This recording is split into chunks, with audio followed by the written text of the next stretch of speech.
Welcome to more tough questions about addiction. My name is Joe Herzanek and I'll be your host.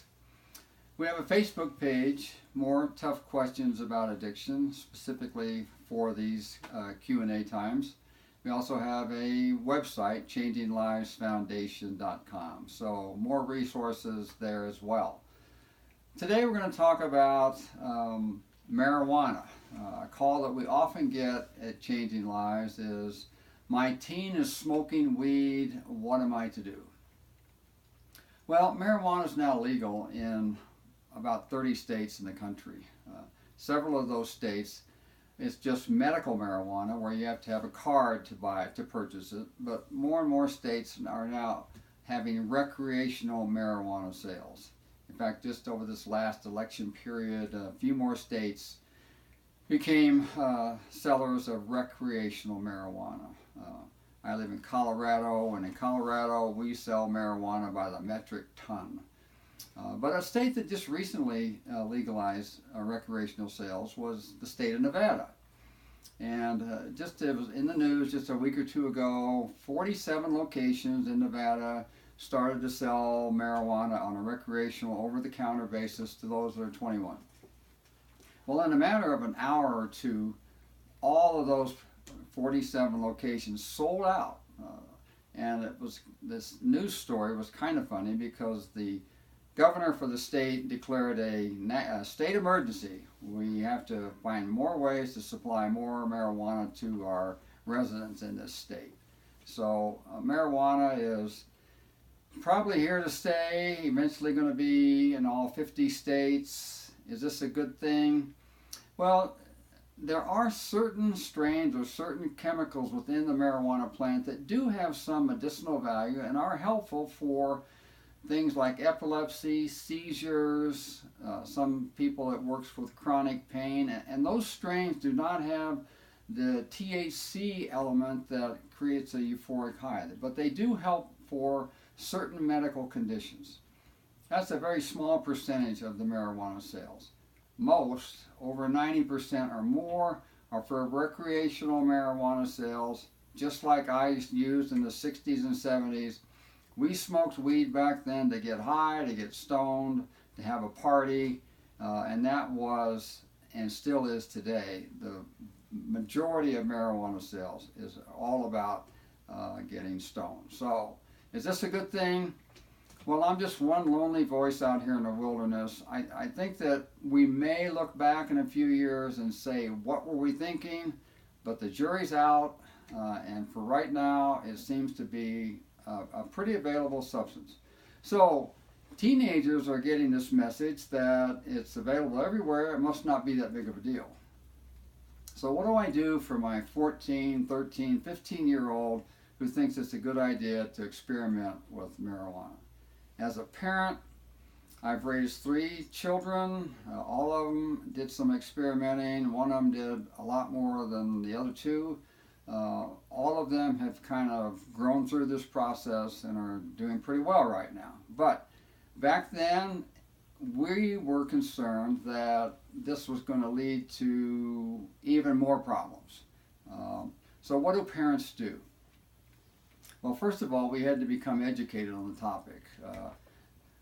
Even though I had done a lot of that back in my younger years during the 60s and 70s, having teenagers living in my home that were now doing this was a completely unique experience. So what am I to do? What is a parent to do today to try and curb this use, end this use? A term that we use in the recovery community sometimes is raising the bottom, allowing the problems that typically come at the end of use, allowing those things to come up faster. So parents want to sometimes just wish and hope it goes away by itself, but often it doesn't. So what we need to do as parents, I believe, is to allow some of these consequences to be the teacher, to be the tough teacher around this. I remember talking with the family where their son had been kicked out of school because of issues related to marijuana, smoking around school, selling to friends and so forth. And the parents told me that in this meeting with the principal of the school, they had their sophomore teen there, the parents and the principal, and the principal said to the parents and to the teen at the time that if he doesn't change something, he's going to fail, he's going to flunk this particular year in school. And then he went on to say that it's not that big a deal because he can go to school, he can go to high school until he's 19 or 20 years old if he wants. So a lot of times parents are scared to death that some consequence is going to come in that's going to cause great havoc in the child. But the fear for this young man was that I don't want to go to high school until I'm 19 or 20 or 21 years old. So this was one of the triggers that helped this young guy sort of move away from his alcohol and drug experimentation. And speaking of that, the young people that are smoking weed, I mean, alcohol is still the #1 drug of use and abuse in the country. So teens have just added the marijuana onto their alcohol use, and this is a combination that bad things can happen. So as parents, we want to allow some of the bad things. Now, when I say bad things, we as parents, my wife and I, we used to pray that some bad things would happen. Small bad things, painful things for our kids that would be the teacher for the consequences for their use. Now we also, at one point we had a whole laundry list of rules on the side of the refrigerator, and we found out pretty quickly that wasn't going to work. The best thing we did was to just allow consequences.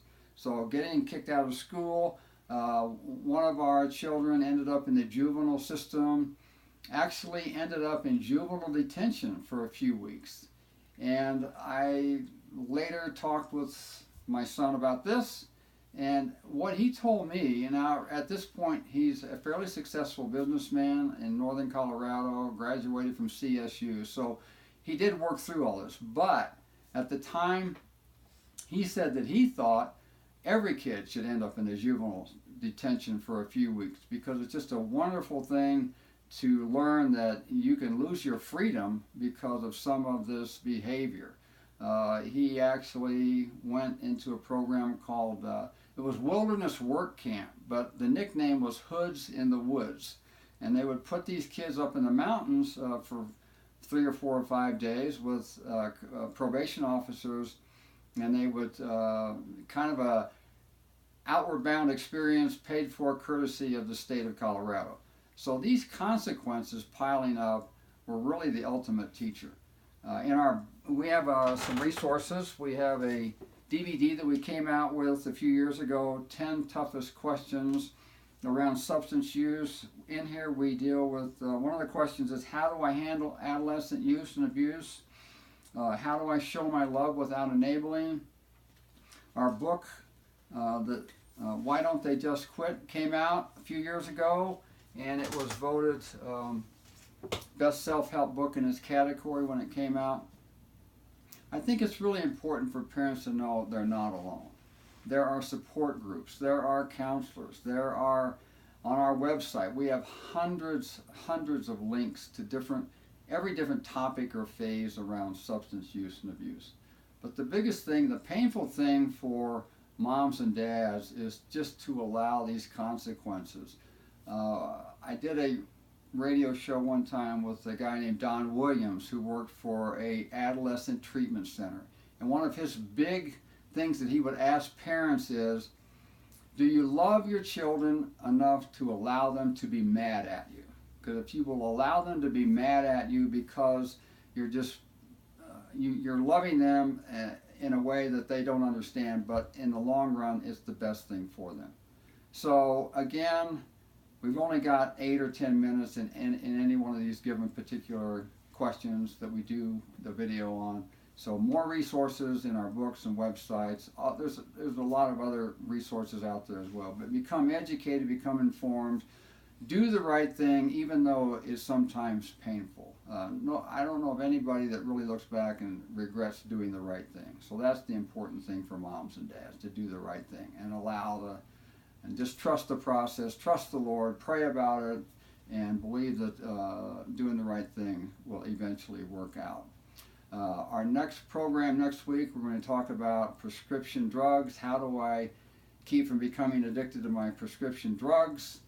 And we're mainly going to be talking about opiates, Oxycontin, Percocet, Vicodin, and then drugs like tranquilizers like Valium and Xanax, and just another big problem for the nation right now. So thanks for tuning in. That's going to be it for now, and we will see you next week, Thursday night, 8 o'clock.